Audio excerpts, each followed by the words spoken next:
నమస్తే welcome to our channel. బంగ్లాదేశ్ను కొన్నాళ్లుగా కుదిపేస్తున్న విద్యార్థుల ఆందోళనలు ప్రధాని షేక్ హసీనా పదవికి ఎసురు పెట్టాయి. ఎడతెగని హింసాత్మక ఘటనలు ఆ దేశాన్ని మరోసారి సైన్యం పాలేశాయి. కొద్ది నెలల క్రితమే వరుసగా 4వ బంగ్లాదేశ్ పాలనా పగ్గాలు స్వీకరించిన హసీనా మరో మార్గాంతరం లేక స్వదేశాన్ని వీడాల్సి వచ్చింది. క్లిష్ట పరిస్థితులను ఎదుర్కొంటున్నాము అంటూ ప్రజలకు సందేశమిచ్చిన బంగ్లాదేశ్ సైన్యాధ్యక్షుడు మధ్యంతర ప్రభుత్వ ఏర్పాటును ప్రకటించారు. సర్కారీ కొలువుల్లో రిజర్వేషన్ల సంస్కరణలకు పట్టుబడుతూ గత నెలలో బంగ్లాదేశ్ విద్యార్థులు రోడ్లపైకొచ్చారు. వారి నిరసనలు హింసాత్మకంగా రూపుదాల్చడంతో ప్రభుత్వం దేశవ్యాప్తంగా వర్సిటీలను మూసివేసింది, సైన్యాన్ని రంగంలోకి దించింది. ఆందోళనకారులకు అధికార అవామీ లీగ్ అనుబంధ విద్యార్థి సంఘాలకు మధ్య ఘర్షణల్లో దేశం అగ్నిగుండమైంది. బంగ్లాదేశ్ స్వాతంత్ర సమరయోధుల వారసులకు ప్రభుత్వ ఉద్యోగాల్లో 30% మేర ప్రత్యేక కోటా ఉంది. దాని లబ్ధిదారుల్లో అత్యధికులు అవామీ లీగ్తో అనుబంధం ఉన్నవారు కావడం ఇతరులకు కంటగింపుగా మారింది. నిరసనోద్యమాల ఫలితంగా 6 ఏళ్ల క్రితం రిజర్వేషన్లను సర్కారు రద్దు చేసింది. కోటాకు అనుకూలంగా కిందటి నెలలో హైకోర్టు తీర్పు వెలువడిన దరిమిలా విద్యార్థులను ప్రతిపక్షాలు రెచ్చగొట్టడంతో బంగ్లాదేశ్ భగ్గుమంది. సుప్రీంకోర్టు స్పందించి రిజర్వేషన్లను 5% తగ్గించడంతో పరిస్థితి కాస్త సద్దుమణిగింది.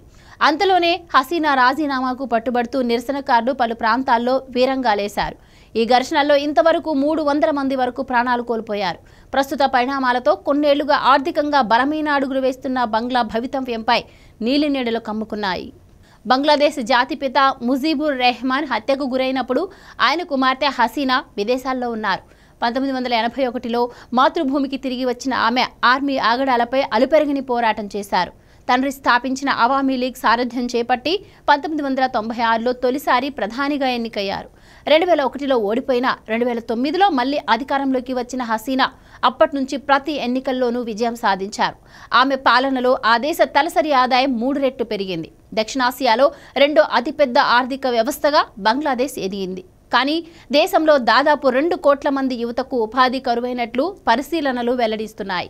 ద్రవ్యోల్బణం 10% చేయడంతో సామాన్యుల జీవితాలు దుర్భరమయ్యాయి.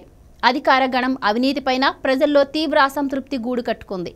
ఇన్ని ప్రతికూలతలు ఉన్నప్పటికీ ప్రతిపక్షాలు ఎన్నికలను బహిష్కరించడంతో ఇటీవలి సార్వత్రిక సమరంలో అవామీ లీగ్ గట్టెక్కింది. హసీనా హయాంలో భారత్ బంగ్లా బంధం బలపడింది. 2023-24లో ద్వైపాక్షిక వాణిజ్య విలువ 1.17 లక్షల కోట్లు. ఈశాన్య భారతంలో వేర్పాటువాదులను అరికట్టించడంలో ఇండియాకు హసీనా చాలా సహకరించారు. స్వాతంత్రం అనంతరం బంగ్లాదేశ్ సుదీర్ఘకాలం సైనిక పాలనలో మగ్గిపోయింది. అదే పరిస్థితి మళ్లీ తలెత్తడం ఆ దేశ ప్రజాస్వామికవాదులను తీవ్రంగా కలవరపరుస్తోంది. విస్తరణవాదంతో బుసలు కొడుతున్న చైనా ఢాకాను తన గుప్పెట్లోకి తెచ్చుకొని ఇండియాను చక్రబంధంలో ఇరికించాలని తలపోస్తోంది. భారత్తో చెలిమికి ప్రాధాన్యమిచ్చే హసీనా పదవీచ్యుతికి కారణమైన తాజా ఘర్షణల వెనుక డ్రాగన్ హస్తం ఉందన్న అనుమానాలు ఉన్నాయి. బంగ్లాదేశ్ పరిమాణాల పట్ల అత్యంత అప్రమత్తంగా వ్యవహరించడం, స్వీయ భద్రతా దృష్ట్యా ఇండియాకు ప్రాణావసరం.